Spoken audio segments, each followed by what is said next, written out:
Bonsoir à tous et bienvenue sur la chaîne Gwen & Potion.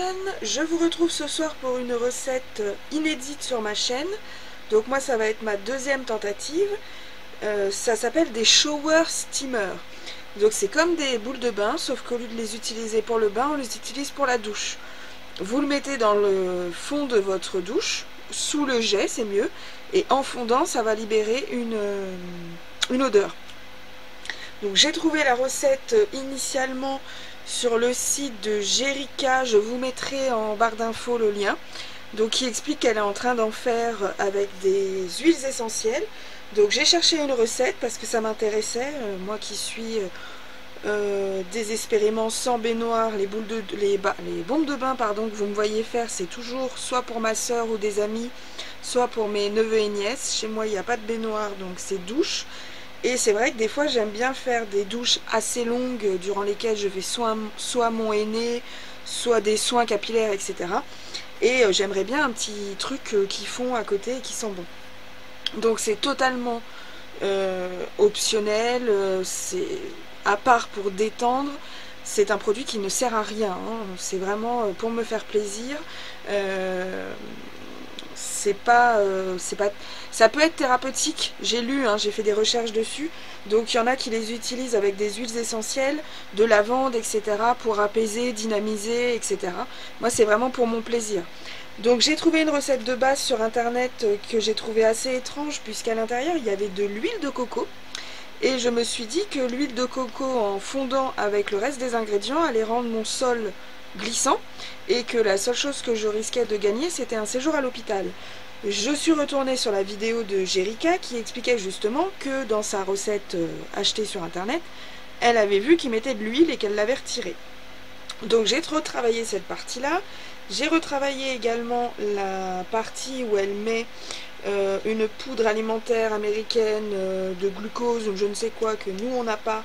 Donc j'ai essayé de jouer sur un mélange crème de tarte et maïzena. Donc ici vous avez la crème de tarte, le bicarbonate et la maïzena que j'ai pesé à part égale dans mes 3 pots. La partie colorante va vraiment être minimale, c'est pour que je puisse les différencier tout simplement, que ce soit joli à voir, mais je compte pas en mettre beaucoup, il faut juste que la pâte soit légèrement teintée, que je puisse les différencier. Et en guise de fragrance, donc dans le pot jaune nous aurons abricot, dans le pot vert nous aurons cèdre, c'est pour un homme, et pour le pot rose donc ce sera Mouréa, mon amour en ce moment. Je ne me lasse pas de l'utiliser pour un peu tout. D'ailleurs, ma deuxième commande est presque finie et il n'y avait pas en 50, donc j'ai été obligée de la recommander en 10. Donc je suis prête à y aller. J'ai gardé mon ma petite passoire que j'ai utilisée pour mes poudres et je finirai par l'acide citrique à la fin parce que cette recette contient de l'eau. Donc comme les bombes de bain, je vais commencer par mettre mes fragrances, mes colorants, bien mélangés, bien amalgamés. Une fois que ça ce sera fait, je viendrai ajouter donc mes 3% d'eau. Quand j'ai regardé Jerica, elle la met directement au goulot comme ça. Moi je vais essayer de la presser, on va voir s'il y a une différence.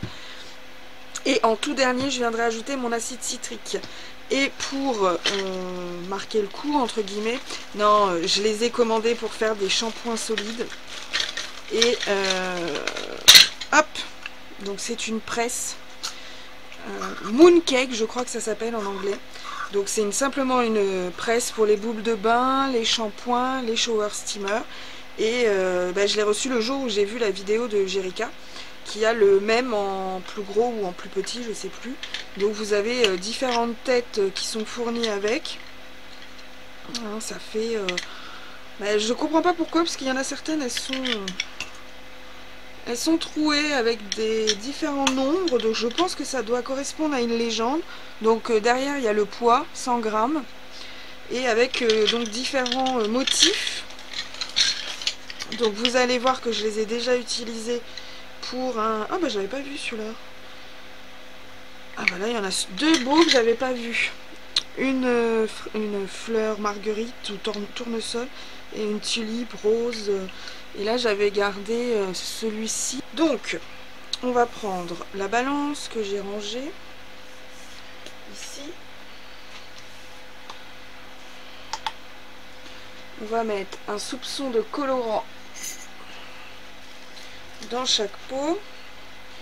Donc j'ai prévu 1%, mais je vais commencer par 0,5.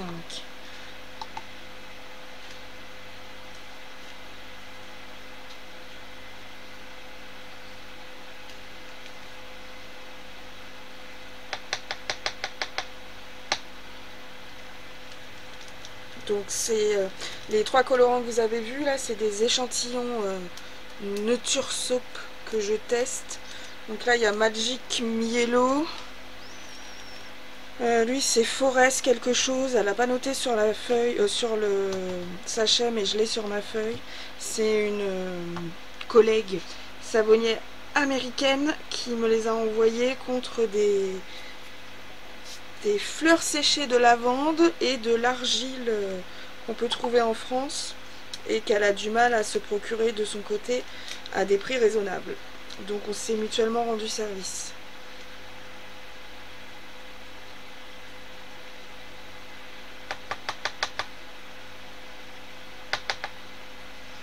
Ok, donc c'est une petite expérience que je compte faire. Après, est-ce que j'en referai? Je sais pas.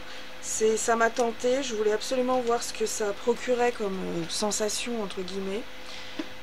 Voir si ça détend bien, si au final je m'aperçois que la douche a été sympa mais pas plus, quoi, sans plus je veux dire, pardon, bah je le referai pas. C'est vraiment, je vous dis, pour un petit plaisir, moi qui peux rarement prendre de bain. Je me dis que la prochaine fois que je dois laisser poser mon henné ou mon masque un certain moment, ce serait peut-être sympa d'avoir un petit... comme un diffuseur de parfum, mais qui est avec vous dans la douche. Donc, bon, hein, on verra ce que ça donne.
Voilà, donc vous voyez c'est très léger, hein, c'est légèrement teinté. Je ne voulais pas non plus balancer mes micas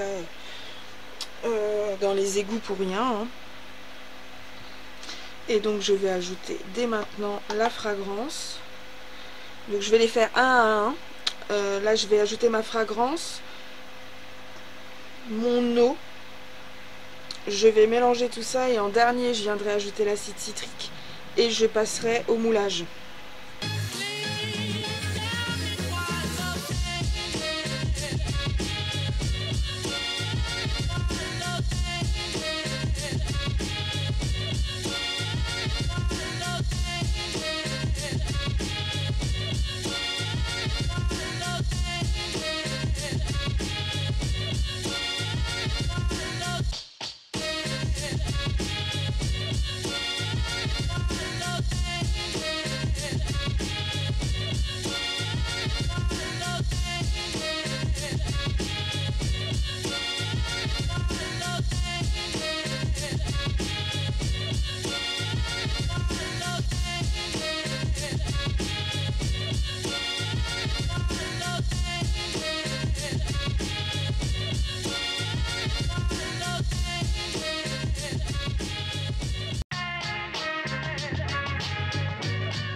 j'essaye à la fois de mélanger et de chercher n'importe quel petit grumeau de fragrance ou d'eau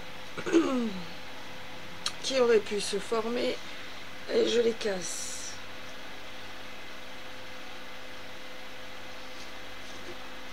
Je m'assure que sur les bords du fond, il n'y a pas de poudre blanche amalgamée ou au contraire de liquide fragrance ou autre, comme l'eau.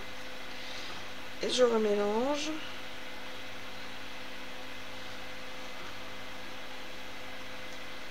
Si ça doit se tenir, est-ce que ça se tient? J'ai bien l'impression. Donc ce que je vais faire, c'est que je vais attraper un plateau.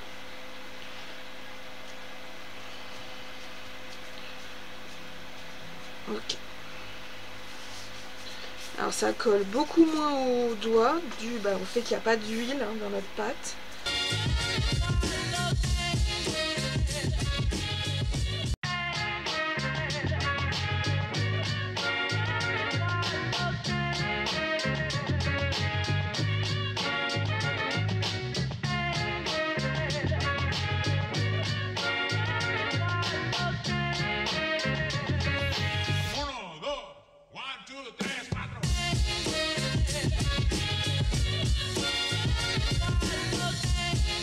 Ok, alors, je pense avoir bien compacté.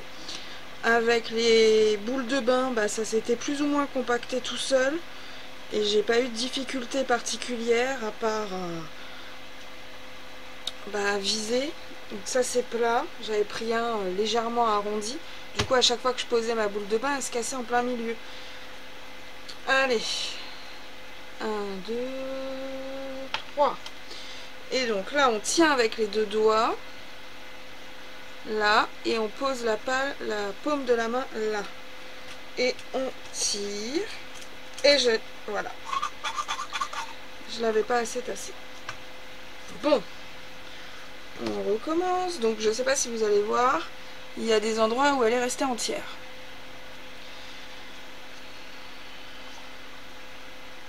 Donc faut le prendre en main, il faut appuyer et pas trop appuyer en même temps. Donc au bout de la 3e tentative de boule de bain, j'ai réussi. Après j'en avais plusieurs à faire d'affilée. Je crois que j'ai rencontré le même problème avec la numéro 3. Là j'ai dû la mouler 2 ou 3 fois. J'ai fini par abandonner et j'ai pris un moule rond.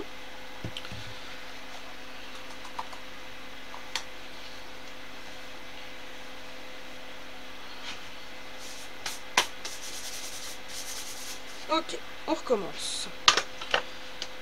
J'ai bien tassé tout du long.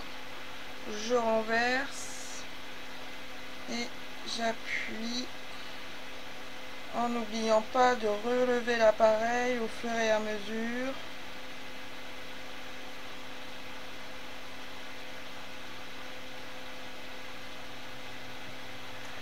Bon, ça marche toujours pas.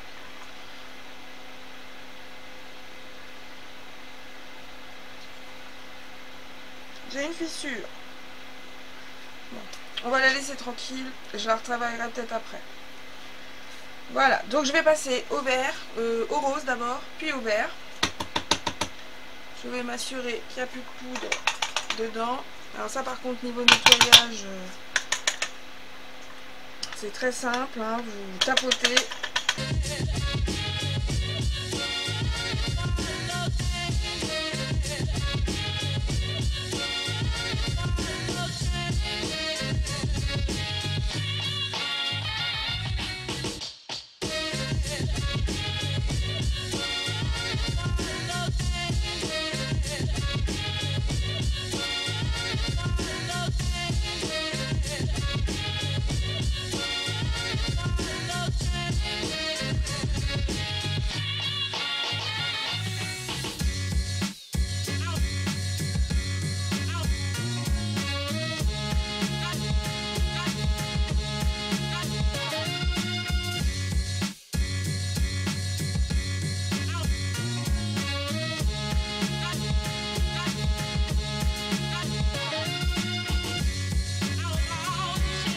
Essaye.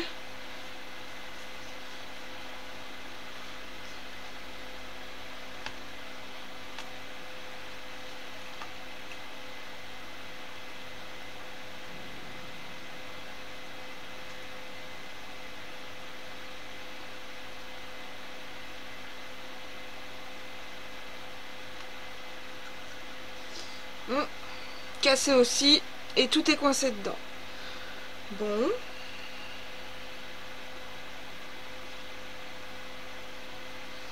Ah, c'est dommage, hein.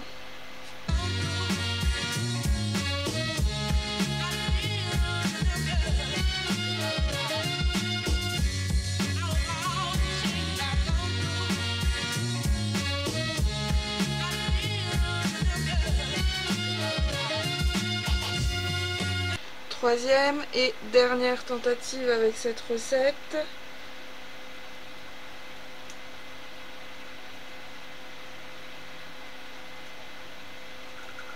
Ah bah alors là c'est encore plus cata. Il y a carrément le dessus qui s'est séparé.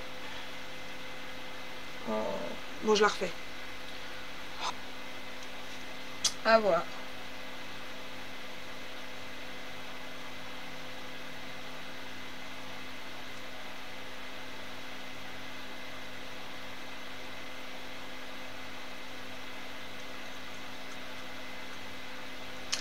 Alors, il reste carrément un morceau dans le tube. Et la tête ne tient pas sur le corps. Donc je pense que ma recette est donc à revoir. Puisque... Ah ouais, carrément. Carrément. Oh putain, non, j'ai pas envie de recommencer. Bon, j'ai menti. Il faut quand même que j'arrive à ce qu'ils se tiennent entier comme les deux précédents, quoi.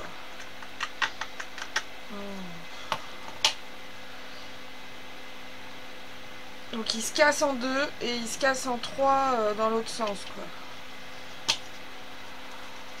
Je vais bourrer ça à la main.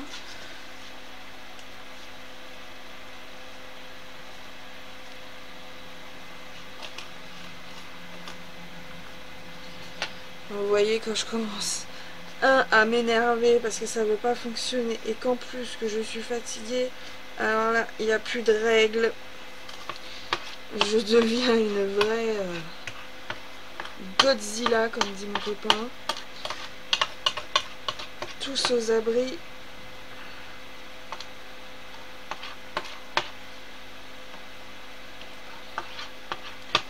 Et quitte à faire n'importe quoi, récupérons les chutes des autres couleurs, c'est la folie.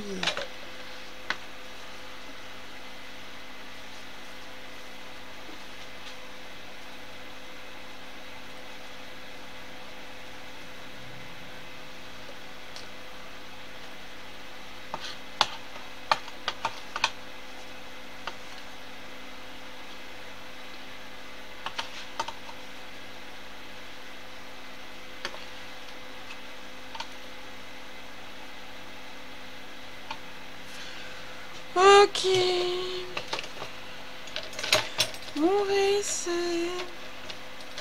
J'ai l'impression que je suis en train d'abîmer, de filmer dans le vide, puisque 3 échecs sur 3, c'est pas mon genre de publier ça. Mais bon, alors, je vais juste prendre la cuillère pour essayer de rabattre les bords, parce que j'ai vu que tout à l'heure ça avait un petit peu gêné qu'il y ait une partie plus haute que l'autre. On va essayer d'aplanir ça. Allez, prions, croisons les doigts.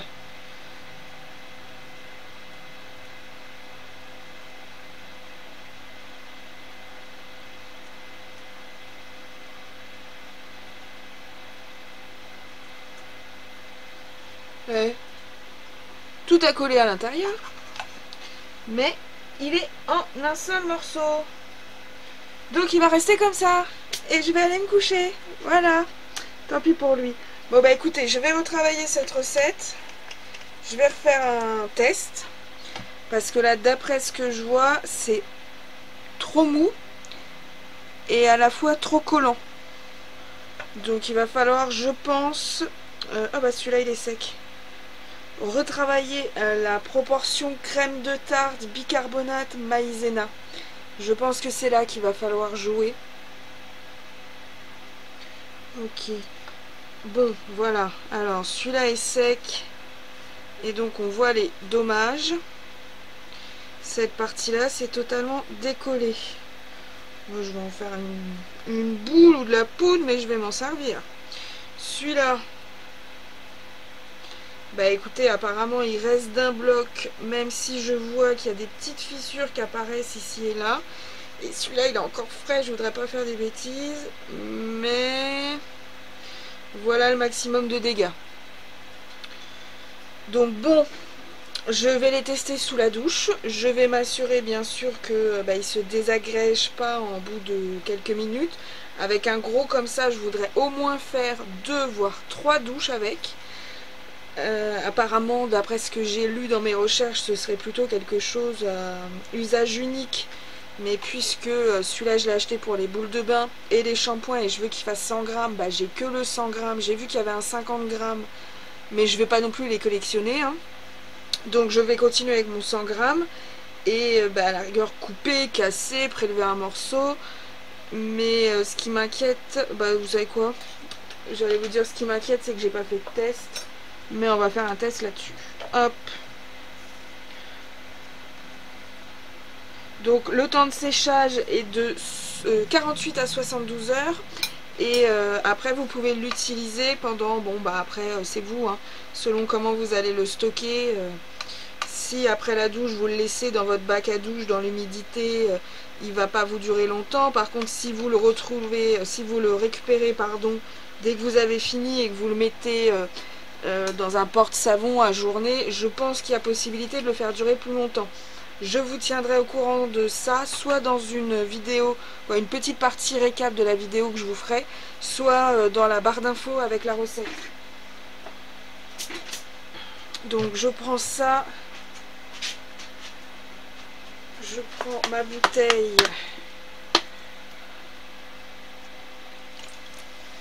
Ok. Bon déjà niveau est-ce que ça réagit bien avec l'eau et tout? Oui, hein, on va pas dire non. Ouais, ça fait vraiment comme une boule de bain quoi. Donc je voulais pas mettre beaucoup d'eau, que ce soit un fond réaliste de ce qu'on peut trouver dans une douche. Hein, c'est un bécher de 500 ml et je suis en dessous des 20 ml.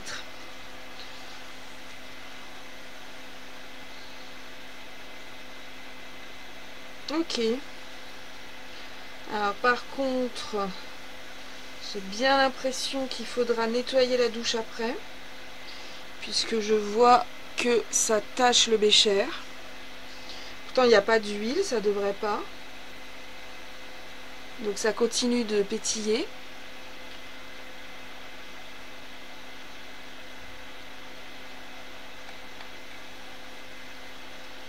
Quand je remue, ça reprend.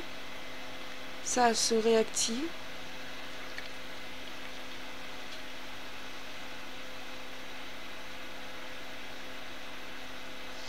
Ok, je vais jeter ça et je reviens vous montrer. Bon, j'ai pas besoin de jeter. Alors, hop, viens, j'en ai une là.